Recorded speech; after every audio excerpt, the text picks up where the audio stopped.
நம்ம வந்து இந்த வீடியோல சிடிஆர்னா என்ன? சிடிஆர் எப்படி கால்குலேட் பண்றது?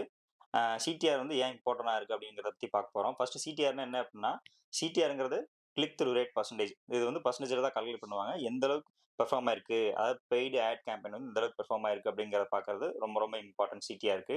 2வது சிடிஆர் எப்படி கால்குலேட் பண்றாங்க அப்படின்னா, overall click divided by overall impression into 100 calculate பண்ணோம் அப்படின்னா நமக்கு சிடிஆரோட பர்சன்டேஜ் கிடைக்கும். இந்த பர்சன்டேஜ் வச்சு நம்ம வந்து எந்த அளவுக்கு பெர்ஃபார்ம் ஆயிருக்கு அப்படின்னு நம்ம பார்க்க முடியும். இன்ஸ்டாகிராம்ல பார்த்தீங்க அப்படின்னா நார்மலா உங்களுக்கு ஒரு கிளிக் த்ரூ ரேட் பார்த்தீங்க அப்படின்னா 0.9ல இருந்து 1.5 வரைக்கும் இருக்கும். அதே மாதிரி Facebookல பார்த்தீங்க அப்படின்னா உங்களுக்கு 1.5ல இருந்து 2 வரைக்கும் இருக்கும் அதிகபட்சம். அதே மாதிரி யூடியூப்ல பார்த்தீங்க அப்படின்னா 0.6ல இருந்து 0.9 வரைக்கும் இருக்கும். இதுதான் வந்து ஓரளவுக்கு இண்டஸ்ட்ரியில இருக்க பர்சன்டேஜ் வியூஸ் பார்த்தீங்க அப்படின்னா ஓவரால் இந்த பர்சன்டேஜ் இருந்துச்சு அப்படின்னா ஓரளவுக்கு இந்த ஆட் நல்லா போயிட்டு இருக்குன்னு அர்த்தம்.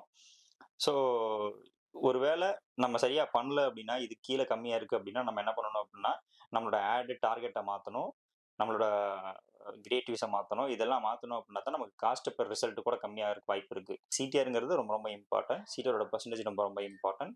அத வச்சு தான் நம்ம வந்து ஆடோட ஓவரால் இதுவே நம்ம வந்து ஜட்ஜ் பண்ண முடியும். இப்படி ஒரு பெர்ஃபார்ம் ஆயிட்டு இருக்கு, பெர்ஃபார்ம் ஆகல இது எல்லாமே அத வச்சு தான் நம்ம பார்க்க முடியும்.